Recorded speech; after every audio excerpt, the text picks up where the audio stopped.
Kagamine versus MicroMachine, some of the two top-ranked bots on the SC2 AI ladder, and EJK here will be casting over a couple games played between the two bots. This first game is on Cerulean LE, and we're going to be able to take a look at some of the newest things that the programmers have been able to implement into their bots, and also the newest bugs or glitches, whatever you may call them, that are now freely available to exploit. So we have Kagamine obviously in the top right corner, and MicroMachine in the bottom left hand corner. Pretty easy to know who is who because they're different races. Interesting placement by MicroMachine with the buildings hugging the command center. I just want to note that and observe. MicroMachine is a bot that has the A-star grid search algorithm implemented into all of its units.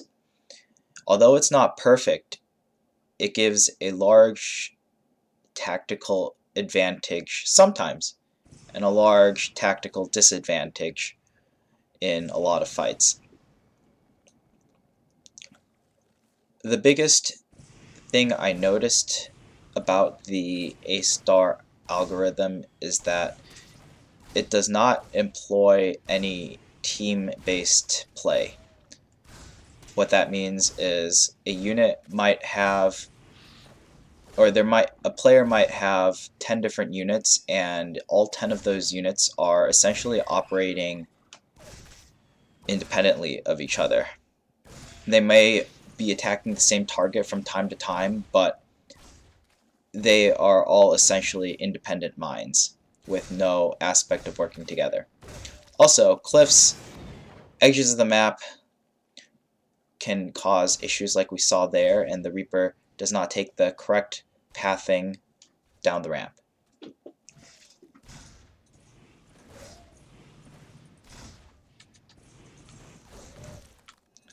Oh, some nice micro with the Reapers.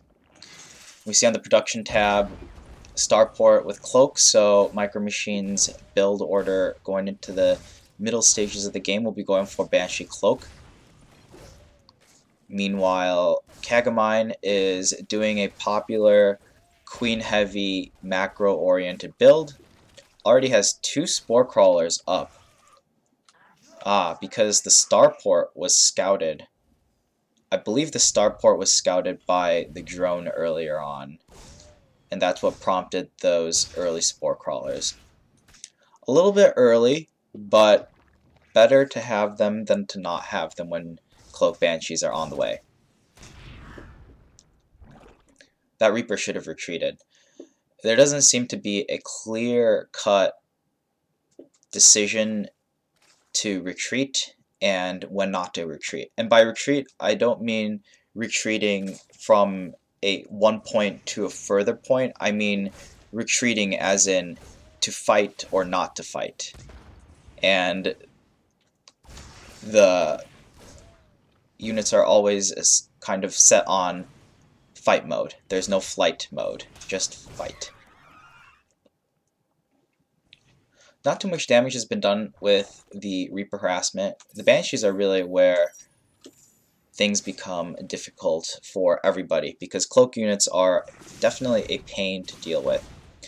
The Banshee immediately cloaks as soon as a queen is in sight, although it was actually not necessary for the Banshee to cloak just against one queen, because the Banshee can defeat the queen in a 1v1, I believe. However, second, third queen comes, and the Banshee gets scared away. Looks like it's bugging out. Even though it has the cloak ability, it could have easily taken down this queen, or at least dealt some heavy damage, but instead uses up the rest of its cloak. Reaper doing a good job abusing the cliff. That's just because It wants to get close to attack, and then it wants to back up.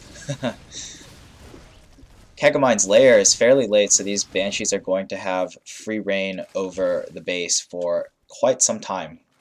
Looking back at MicroMachine's build, I want to point out that there is an excess amount of gas and not enough minerals to sustain the Banshee production, to sustain the Hellion production, and the reason is because 16 SCVs have been made and no orbital command center has been made. That is very important to have the second mule, and in the second game the orbital command centers do get made. This appears to be a bug, an unknown bug. Going back to the other side, because that's where all the action is, focusing the attention on the minimap, you can see all of these areas that are lighting up from units being under attack, and that's the result of nice grenade. That's the result of the A-star algorithm working very, very hard, up to almost 20,000 actions per second. And if you count the clicks between each second, there are many, many clicks happening, and it's updating very, very fast within microseconds. Unfortunately, the Banshees do not seem to be able to recognize when good opportunities present themselves to, say, cancel hatcheries or be in range of a hatchery that is outside of the vision of the spore crawler. So let's say the spore crawler vision is over here in this green box. If the Banshees stand over here outside of the range of the spore crawler in their cloak and target fire a hatchery, that hatchery will fall. Similarly, well, not with the amount of transfusions, but they can do a lot of pressure and eventually kill these hatcheries and deal a more severe economic blow. The Banshee has 5 HP, and one thing that is not programmed into these Banshees is their ability to retreat again, similar to the Reaper, because I believe that all of the units operate under the same algorithm, and so if one unit doesn't know how to retreat, all of the units don't know how to retreat.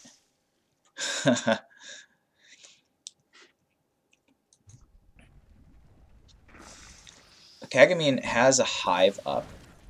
We see 2 overseers have been made, but unfortunately they do not seem very reactive at all to this Banshee harass. Look at that. Those multiple eyes. Oops. My bad. Sometimes I press B and that goes back 10 seconds when I want to press V, and that shows the vision of a certain player. Oh, those Banshees are so weak. Just target fire them, please. Looks like Banshee speed was not researched, interestingly enough. These overseers clearly see the Banshees, but rather than follow the Banshees, I don't think they know what... I don't think I would even know what the best way to split the overseers up would be. Do you follow one Banshee, and then the other Banshees are now able to attack with Cloak, or do you just leave the Overseer in a certain place to provide extra support, kind of hold position it there, so that you have, you know, some more widespread detection against the Banshees? It's hard to say, but the Overseers here are basically useless, and they're probably better off not being made at this point. I'm not really sure what air units are being produced, as there are none on the production tab. These Hellions are all going in, all microing themselves. Jeez, that's a lot of APM. They all get cleaned up pretty easily. Kagamine's upgrade advantage is going to start coming into play as we go into the later stages of this game, because these Banshees now have +0 ship weapons, so they can no longer two-shot drones with... Or, I guess they can still two-shot drones. 30 damage is 12, so it does 30... Or does 24, 48? Okay, yeah, so it does still two-shot them up. Never mind then. This is some almost great MicroMachine. The keyword is almost. One thing that's difficult... Wow, all of those actions being spammed. Oh, and now the Overseers come into play. So one thing that is very difficult I'm seeing across the board is being able to efficiently utilize ranged units so that they don't form up against each other and kind of derp around and block each other out from attacking their targets, essentially. Here, we see that the Hellions are unnecessarily backing up. They have enough firepower so that if they do all choose to target a single unit, they can take out these queens relatively easily. No transfuse going down. Very interesting. We do have the energy. There we go. Queen gets saved in the nick of time. Meanwhile, these Vikings are doing a lot of damage. And one kind of issue that Kagamine did not do is rebuild Overseers. So there are now no Overseers against these Banshees, but those Overseers weren't doing much to begin with, so it's okay. A lot of Overseers going down as well. Kagamine Resources Lost tab is very, very big.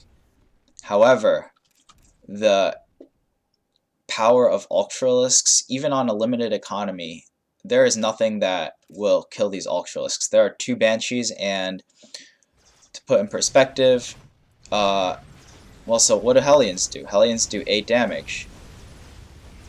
How much armor do Ultralisks have? They have 6 armor. So Hellions do 2 damage per shot against Ultralisks. So they don't do much. Banshees don't do much better because they do 12 damage times 2 attacks, so the armor works twice on the Ultralisks. So really, Banshees only do 8 damage, or 8 times 2, so 16 damage total on a 500 HP unit, and there's nothing that can be done. It'd be cool if these Vikings actually landed and then started attacking the queens rather than just the Overseers. That would actually make them very, very effective. Here, if they landed, they kill the queens, do a counterattack. It'd be very difficult to stop that. Although MicroMachine had a great start, these Banshees just do not do enough damage with +0 attack against +2 carapace, almost +3 armor carapace for the Zerg player, and you need different types of units to counter Ultralisks. This was an interesting game because we saw that the Banshee play got MicroMachine ahead in the earlier stages of the game, but higher tech in the form of these Ultralisks ultimately voided out the effectiveness of these Banshees. And they're eventually able to clean up the rest of this game, because now MicroMachine is no longer mining any resources, and these Banshees are the last defense against 6 additional Ultralisks coming into play, and 4 Ultralisks out on the map.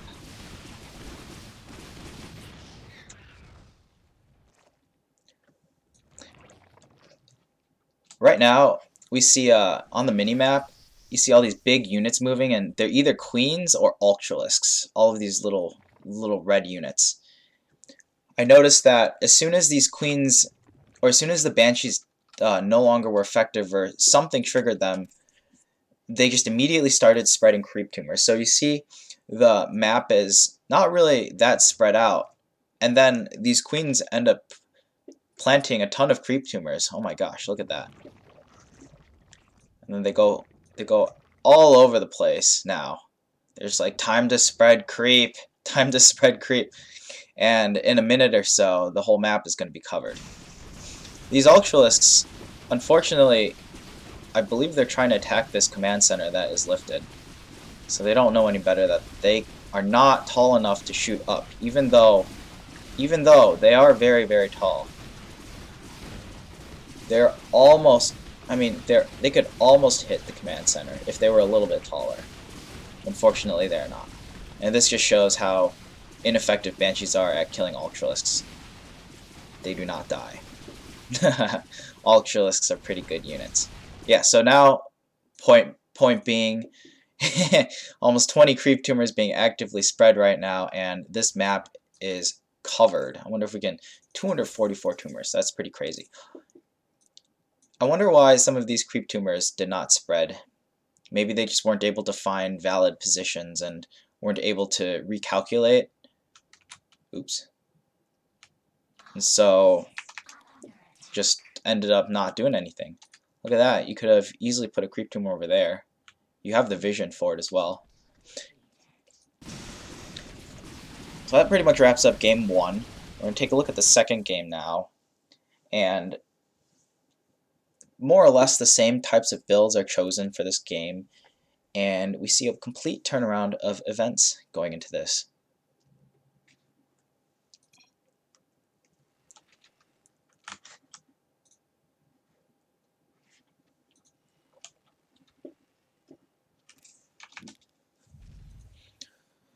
In this game, MicroMachine choosing to build a depot that is not hugging, and a barracks that is not hugging the command center. I suppose it makes sense because it wouldn't make sense to hug the command center on these 3 other edges. You can only really build going this direction. Kagamine off to a great start as well. Kagamine looks a lot more human than MicroMachine at this point because it's doing a human player build. Pretty human-like APM as well. Look at I wonder where all that APM is going. Huh. Reaper coming down, and what does it see? That was a little bit of iffy micro there. It's kind of hard to differentiate and tell the computer that you can micro up in this direction and then jump off here when you're in trouble to extend the amount of time that you're kiting back the Zerglings. It's almost like they are repositioning and reacquiring the target way too many times so that it changes their mind and actually makes them more ineffective than effective at this point. Because you're canceling what the Reapers wanted to do. So like, let's say the first point chosen was the ideal path. The second point chosen was less than ideal, and you just replaced your most ideal path with a lesser ideal path. Oh! Did not retreat down that cliff. That's unfortunate. I would like to see a more intelligent retreat mechanism so that the Reaper understands when it needs to fight and when it doesn't need to fight.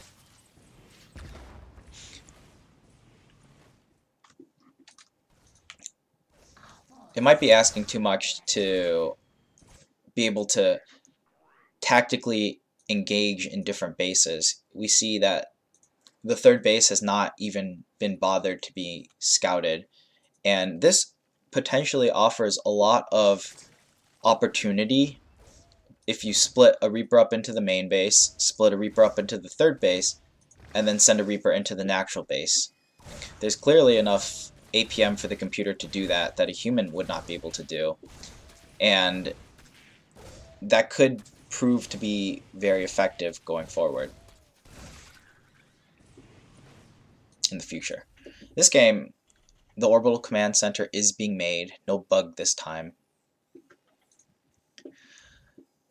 Overall, for the build, having these third and fourth gases is not nearly as efficient at this stage of the game, simply because there is not enough income to support the third and fourth gas. This is almost a 1-to-1 ratio, and you don't want to have that. At least not at this stage of the game. Minerals are still the most important because you're constantly building supply depots, SCVs, production buildings. Now the 2 Banshees are being made, and there's just an excess of gas at this point. It would almost be better to build. I mean, I think you can get away with not building the 3rd and 4th gas for a little bit longer, but a 3rd gas would still be better than a 3rd and a 4th gas. As we see reflected here, too much gas early on in the beginning, not a great thing. This time, Kagamine did not scout the starport, and the spore crawlers are coming up a little bit more slowly. Ooh. Targeting the spore crawler instead of the drone was not an intelligent decision. The Banshee has enough attack speed, or it has the ability to move in this direction where the mouse cursor is going while focusing certain drones down and essentially creating a run-by situation. But it prioritizes the spore crawler over other more valuable unit or targets that might be targetable. We see the Banshee is unfortunately running away in cloak. It's running away, and the spore crawler is over here, so there's not enough detection area to actually see the Banshees, and the overseers are just at the 3rd base again. What the Banshees do excel at is finding these small spaces, and they thread the needle to get these drone kills. That is an expert micro shot. Doing stuff like that, that's very difficult for a human player to do, to be able to judge what the range of the spore crawler is.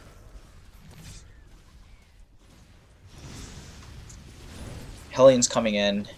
There's no defense available. These queens don't know what they're doing. I think they're really just confused. Do I go defend against the Hellions? Or do I go defend against the Banshees? Or do I go inject? There's too many options. Too many choices is not great for life. It's choice paralysis.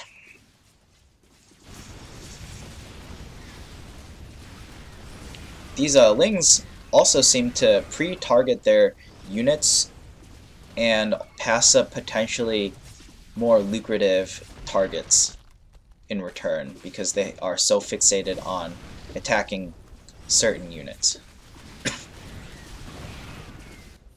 So RaphRR has kind of been cleaned up. These Banshees are just going crazy right now. Ultralisk Cavern being started at a poor time. The Queens, I really think they are being overwhelmed with decisions right now. What do I defend against the Queen, or do I defend against the Banshees? Do I inject? Do I possibly, if I have enough energy, do I transfuse another Queen? They just don't know which option to choose. Unfortunately, they're not a very good defense against Banshees, especially without Overseers. And once these Banshees figure out that they can do a lot more damage, this game, you can deal much more punishing blows by focusing on better targets, I should say. Look at this. So I believe they're prioritizing the spores and the drones over the queens and the lings. That's what it looked like here. And that's good. That's good. Now, if there's a way to prioritize hatcheries or focus firing, if there's a way, I wonder if there's a way to be able to focus fire on specific things, like focus fire the queens, focus fire a hatchery, rather than being so independent of each other. That might make a big difference going forward. Anyways, that's kind of an end to this game. Two pretty interesting games, a lot of good stuff implemented by both of the programmers and both of the bots, and at the same time a lot of work. Yeah, see, yes, like this. This is what focus firing looks like. But it's only working because there's one target. There's only one target at a time. But looks like you lost your main base. Time to concede. Entering dirt mode. Sorry for the glitches to come. Let's actually concede. Anyways, good game, and hope you all enjoyed this cast.